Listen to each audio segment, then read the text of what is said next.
amigas e amigos do Nocaute, uma semana cheia de acontecimentos, cheia de fatos aí a serem comentados desde, aliás, mais de uma semana, porque faz mais de uma semana que eu não venho aqui, mas nos últimos dias, essas manifestações que até agora eu não consegui descobrir se elas eram a favor do governo ou não, porque quando é para ressaltar que tinha um número grande de pessoas, e era relativamente grande, embora não comparado às de 15 de maio, aí ela era a favor do governo. Quando aparece que o atacado é o Rodrigo Maia, que é o principal instrumento para a aprovação da reforma da Previdência, aí a manifestação não é do governo, é de outra, é espontânea. Enfim, então até hoje não consegui uma definição clara disso, obter uma definição clara, e eu acho que isso não é à toa. Eu acho que, digamos, as forças que apoiam o governo Bolsonaro, ou parte delas, vivem um pouco dessa ambiguidade.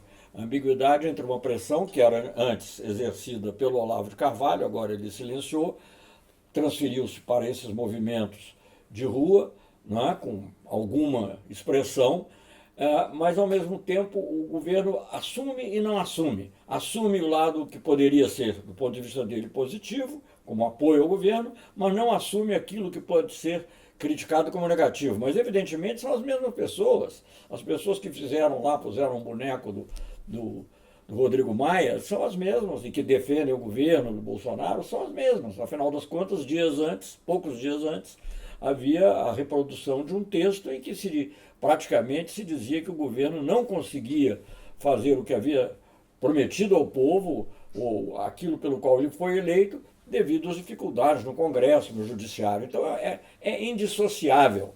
Isso tudo leva a uma certa preocupação de que essa agitação de uma certa de uma mobilização de massa em favor do governo, possivelmente contra o Congresso ou contra possíveis ações dos judiciários, podem ser prenúncio de algo muito delicado.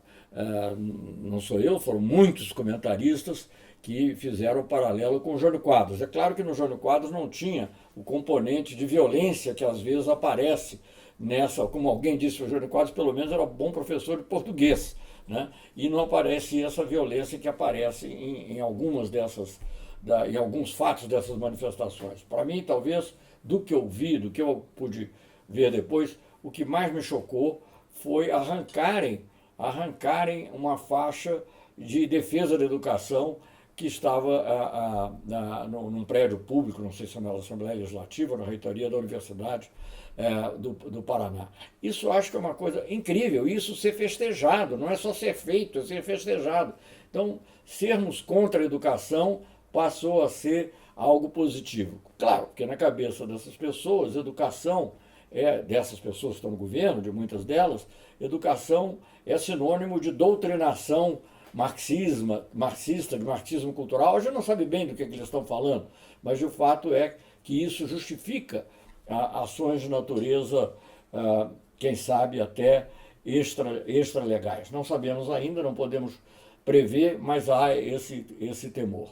Então, enquanto nós vemos isso aqui, vemos também o ministro da Economia, entre outras barbaridades, né, dizer que vai vender tudo, vai vender os palácios, vai pedir até o presidente para sair do palácio. Claro que ele podia estar fazendo uma blague, mas algo não é uma blague, porque ele compara com ações muito concretas, algumas das quais já foram feitas, já foram tomadas, como a pseudo-fusão, na realidade venda, da Embraer para a Boeing, que até já anunciou o novo nome da companhia no Brasil, que vai ser Boeing Comercial ou algo assim, e com isso morre um sonho brasileiro. Eu fui, como diplomata brasileiro, essas coisas tocam a gente pessoalmente, já não estou falando nem do meu trabalho lá como ministro, em que nós todos, no governo Lula e no governo Dilma, apoiamos muito a Embraer, mas como embaixador do governo Fernando Henrique, tive a ocasião de defender com unhas e dentes a Embraer na Organização Mundial do Comércio pelas ameaças feitas naquela época pela Bombardier, empresa canadense. E era um nosso orgulho. Eu me lembro ainda de um discurso que eu dizia: um dia um país em desenvolvimento, um país pobre, conseguiu fazer uma empresa de alta tecnologia num setor crucial. E aí sofre o que estavam ameaçando de fazê-la sofrer. Então isso agora não há o que fazer. vamos defender a Boeing, o Brasil, são os diplomatas brasileiros que vão defender a Boeing na OMC, a Boeing comercial, e não tenham ilusões, no início pode ser até que uma parte da produção seja mantida aqui, mas progressivamente ela vai ficar se esvaziando, ela vai ficando oca. Bem, então ele citou isso como um bom exemplo. E citou uma outra possibilidade que é absolutamente aterradora, até pelo símbolo, pela realidade e pelo símbolo, que é uma fusão, mas que também evidentemente seria uma absorção, não é uma, do Banco do Brasil pelo Bank of America. Quando eu tinha lido isso a primeira vez, eu não tinha ouvido, eu achei que era blague, piada, não é? É da coisas que quando era jovem eram ditas como piada, não vai ser mais BNDES, vai ser não sei o quê. Não, é o ministro da Economia dizendo isso. Então, nós ficamos muito chocados, e ao mesmo tempo que existe, qual é a agenda verdadeira? Qual é a agenda principal? É a reforma da Previdência, com todos os defeitos que ela tem, com todas as mazelas que ela pode criar para uma grande parcela da população, com favorecimento dos bancos, etc. É essa agenda ou a agenda é uma agenda de privatização acelerada, que não é só privatização, é desnacionalização das empresas brasileiras e das empresas de Estado, algumas outras que já tinham sido privatizadas, mas de qualquer forma, todas elas empresas ainda brasileiras. Então isso tudo nos assusta e nos atemoriza.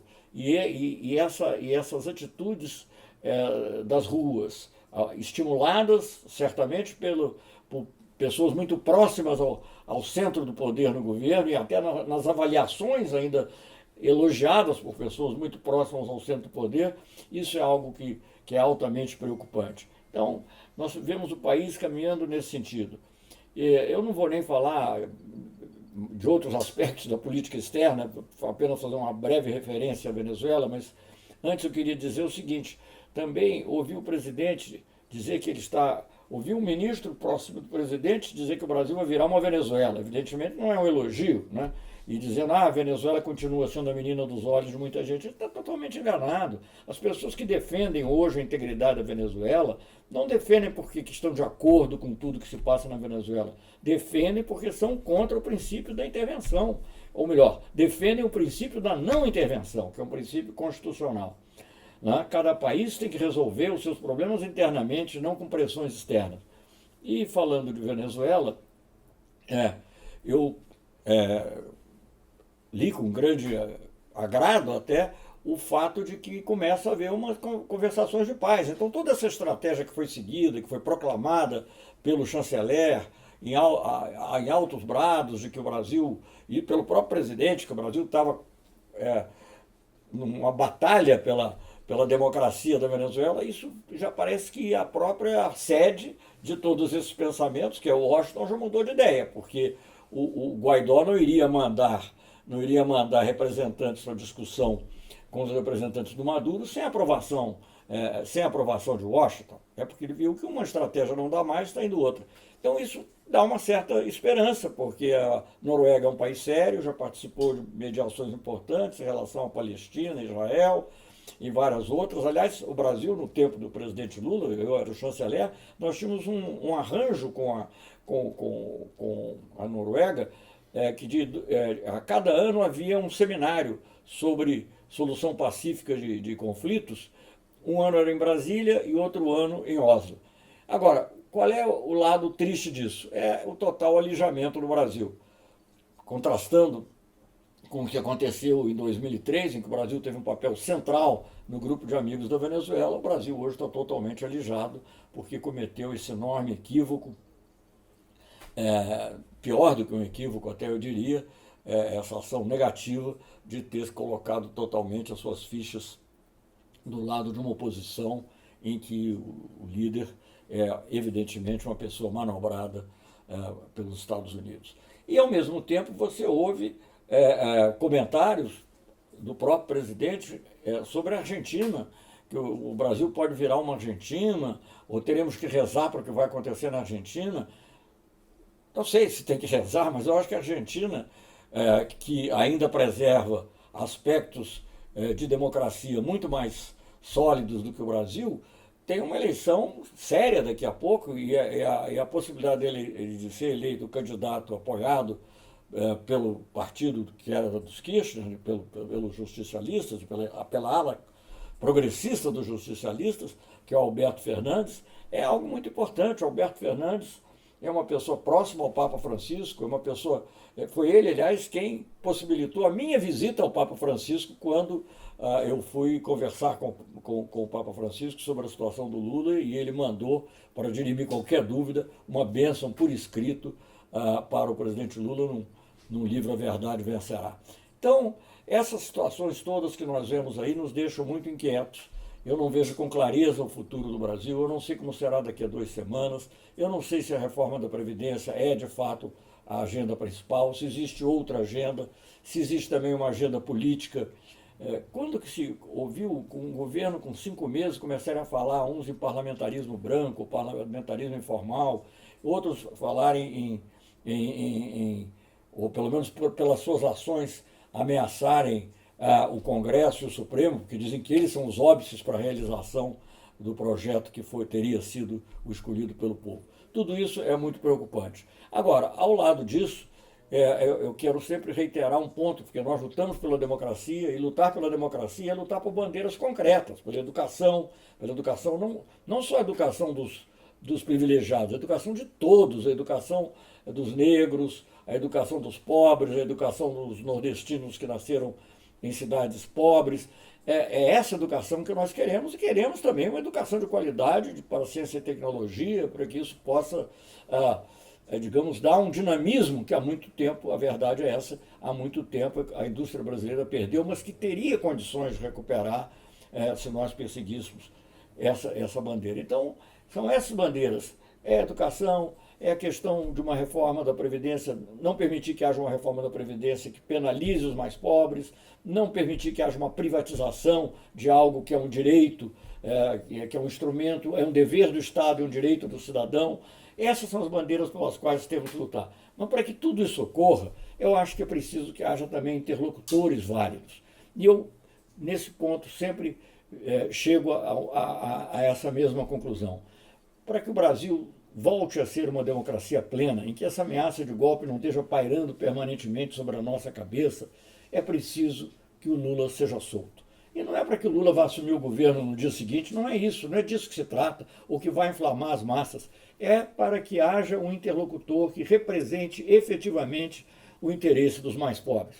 Um interlocutor em que os mais pobres e os mais oprimidos da sociedade brasileira se vejam representados. E se vejam representados também todos aqueles que lutam pela liberdade, que lutam pela possibilidade de uma criação autônoma, que querem fazer filmes como esses dois que agora brilhantemente ganharam prêmios em Cannes. Então, eu não ouvi nem dizer que esses 2 premiados tenham recebido, como seria praxe, um telegrama, uma comunicação, uma mensagem do presidente.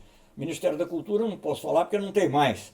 Enfim, não, isso não existe. Quer dizer, então, são tarefas de resistência, são tarefas de grande coragem que têm que ser incentivadas, e agora o incentivo tem que vir de quem? De nós, do povo diretamente.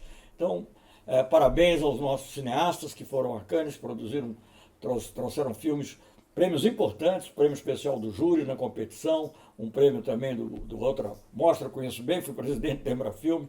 Então eu vejo que isso é o que anima, isso é o que demonstra que a sociedade brasileira continua a produzir